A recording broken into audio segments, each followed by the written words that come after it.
நம்ம இந்த வீடியோவில் என்ன பார்க்க போகிறோம்னா நாட் ரோஸ் பற்றி தான் பார்க்க போகிறோம். இந்த நாட் ரோஸ் வந்து நான் தொட்டியில் தான் வச்சுருக்கேன். இதுக்கு மூடாக்கா வந்து தேங்காய் நார் கழிவு கொடுத்துருக்கேன். உரம் வந்து நித்தம் போட்டேன், பொட்டாசியம் பாஸ்பேட் போட்டேன். அடுத்து வாங்கணும்னா டிஏபி தான் வாங்கி போடணும் போல். இந்த பொட்டாசியம் பாஸ்பேட் வந்து அவ்வளோவா வேலை செய்ய மாட்டேங்குது. இது வந்து பொட்டாசியம் பாஸ்பேட் வந்து காய்கறி செடி அந்த மாதிரி இருக்கிறவங்களுக்கு வந்து இந்த பொட்டாசியம் பாஸ்பேட் வச்சுருக்கலாம்.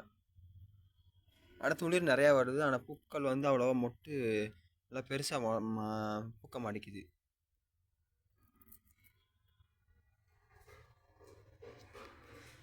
ஆனால் செடி முழுக்க மொட்டு தான். இந்த ரோஸை வந்து கவாத்து பண்ணி விட்டேன். இந்த அடுத்தடுத்து துளிர் வருது பாருங்கள். இது வாங்கி வச்சு இந்த மாதம் ஜூலை மாதமா ஆகஸ்ட் மாதம் வந்தால் 1 வருஷம் அந்த கணக்கில் வருது.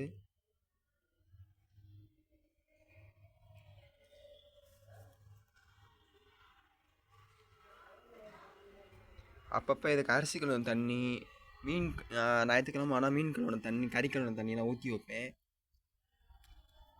நிறையா பூக்களும் நிறையா மொட்டுக்கள் வரும். உங்கள் சப்போர்ட்டால் வந்து எனக்கு சப்ஸ்கிரைப் பண்ணுங்கள்.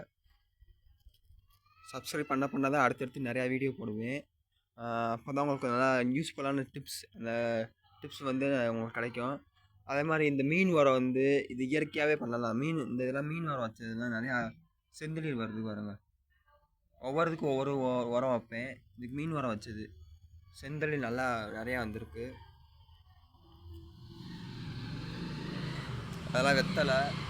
அது வந்து ஜூலை மாதத்துலேருந்து மாசி மாதம் வரைக்கும் நல்லா, ஆடி மாதத்துலேருந்து மாசி மாதம் வரைக்கும் நல்லா நிறையா வெத்தலை வந்து வேலை பலரும்.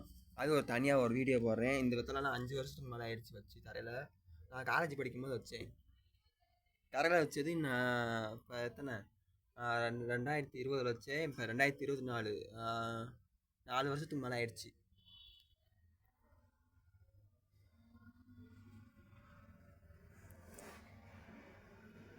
இந்த இதுவும் பாருங்கள், நிறையா இந்த செந்தளிலாம் இருக்குது பாருங்கள். இது பூ பூத்தா அடுத்த ஒரு சின்ன ஷார்ட் வீடியோ போடுறேன்.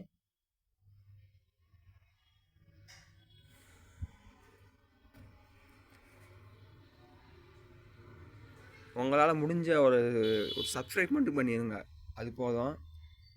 அப்படியே அந்த லைக்கும் தட்டிட்டு போயிருங்க. நான் அதான் இன்னும் கடைசி வரைக்கும் கேட்குறது, சப்ஸ்கிரைப் மட்டும் பண்ணிடுங்க, அவ்வளோதான்.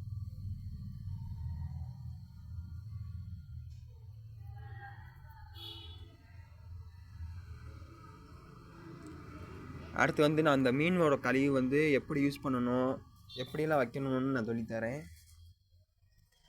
இருக்கிற எல்லா கலையும் நான் வெட்டி போட்டேன். இந்த ஒத்த கலையாக தான் வச்சுருக்கேன். ஆனால் அதில் எவ்வளோ மொட்டுக்கள் இருக்குன்னு பாருங்கள். இங்கே இருக்குது. அடுத்து இந்த இதெல்லாம் வரப்போகுது மொட்டு. இது வரப்போகுது.